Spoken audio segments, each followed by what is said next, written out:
Nah, ini dahsyatnya iman kita. Yesus taat sampai wafat.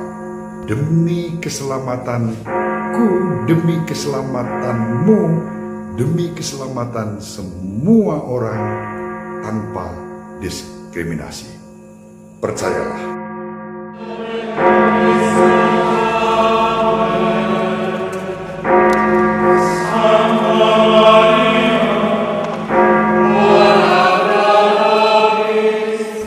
In nomine Patris et Filii et Spiritus Sancti. Amen. Dominus vobiscum.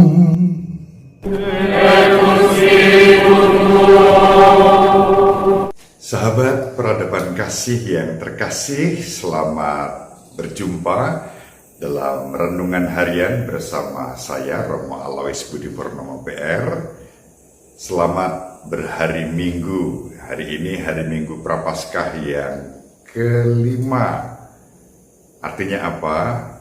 Perayaan kita akan Paskah, kenangan sengsara wafat dan terutama kebangkitan Kristus semakin dekat. Sahabat peradaban kasih yang terkasih, apa artinya dengan semakin dekatnya peristiwa Paskah bagi kita? Injil hari ini menarik untuk menjawab pertanyaan tadi dalam perspektif permenungan saya.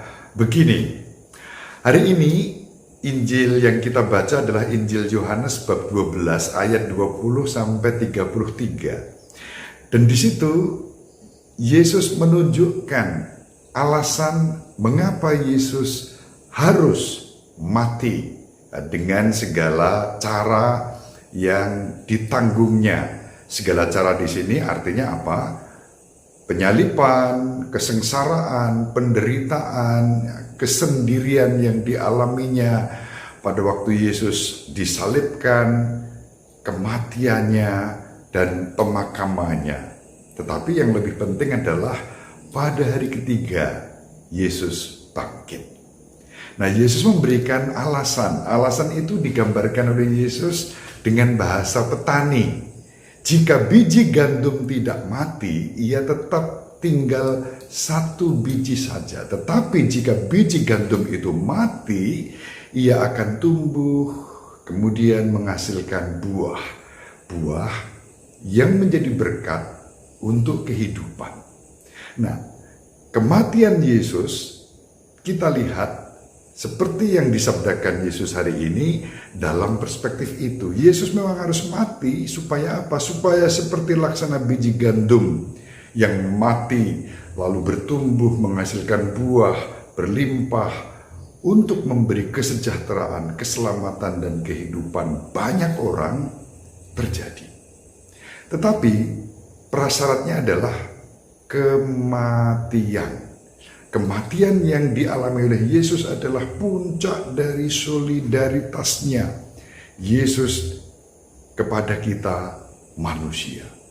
Putra Allah yang maha tinggi, Yesus Kristus, dengan segala kemanusiaannya merangkul penderitaan bahkan kematian supaya kita hidup. Kita tidak hanya orang-orang yang mengimani dan percaya kepada Kristus sebagai Tuhan, sebagai Juru Selamat. Karena kalau hanya begitu, kematian Yesus sia-sia.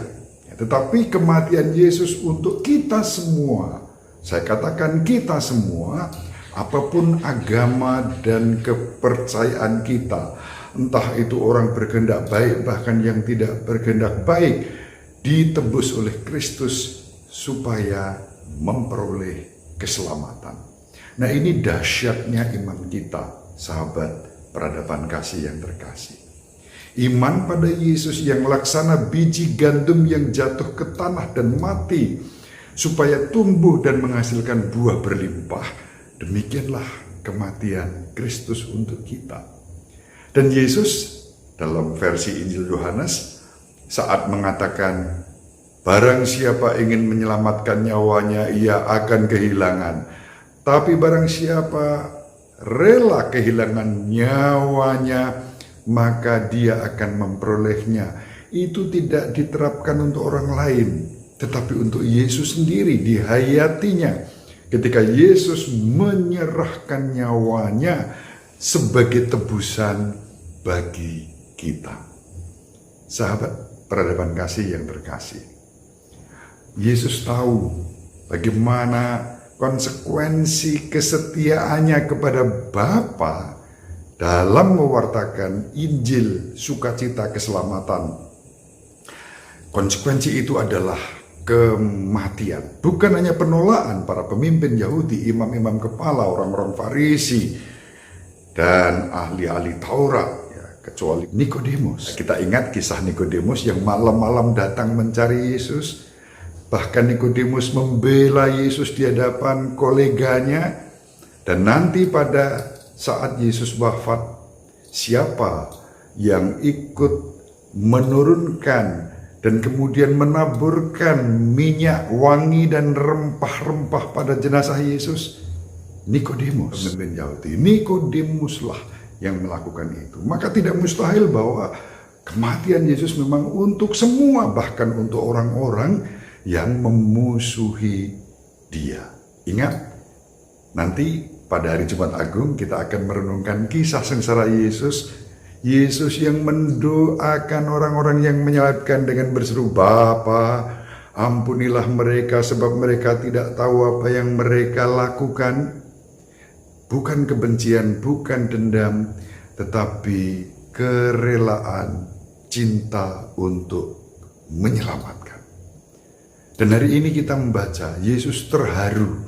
Terharu karena apa? Karena Yesus merasakan konsekuensi dari kesetiaannya kepada Bapa adalah penolakan, bahkan kematian. Memang apakah Yesus tahu bahwa dia akan mati disalibkan? Hanya Bapa yang tahu, tetapi faktanya, realitasnya, Yesus mati dengan cara disalibkan. Ini historisitas, ini sejarah iman kita.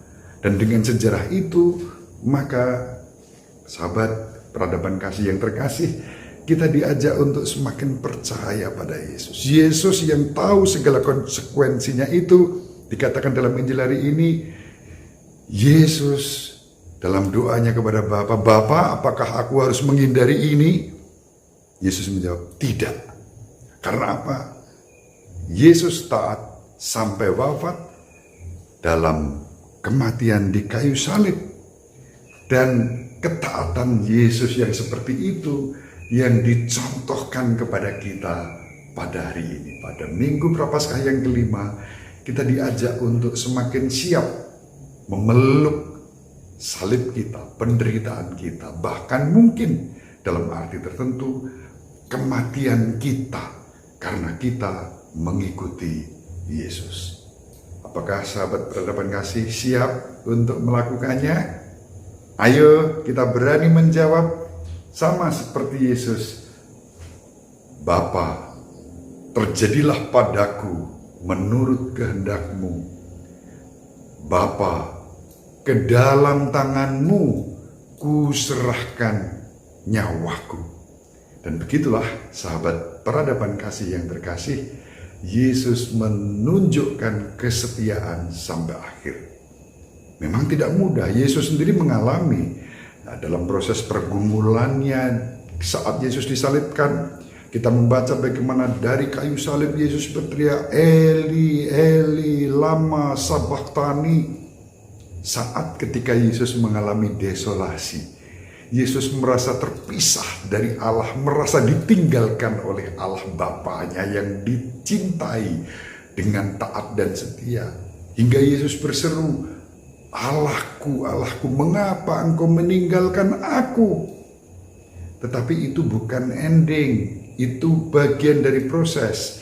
Endingnya adalah Yesus dengan taat dan setia berseru, "Ya Bapa, ke dalam tangan-Mu kuserahkan nyawaku." Dan selesailah sudah. Yesus taat sampai wafat. Dan kita tahu alasannya mengapa. Demi keselamatanku, demi keselamatanmu, demi keselamatan semua orang tanpa diskriminasi. Percayalah, Tuhan memberkati, Bunda Maria melindungi, Santo Yusuf merestui. Renungan tentang Santo Yusuf kita lanjutkan besok. Hari ini fokus pada Injil tentang Yesus Kristus. Semoga kita semua dan seluruh anggota keluarga kita dimanapun berada diberkati oleh Allah yang Maha Kuasa, Bapa dan Putra dan Roh Kudus. Amin. Terima kasih. Sahabat peradaban kasih yang terkasih, sampai jumpa pada episode berikutnya. Terima kasih atas kebersamaan kita. Salam peradaban kasih ekologis, berkah dalam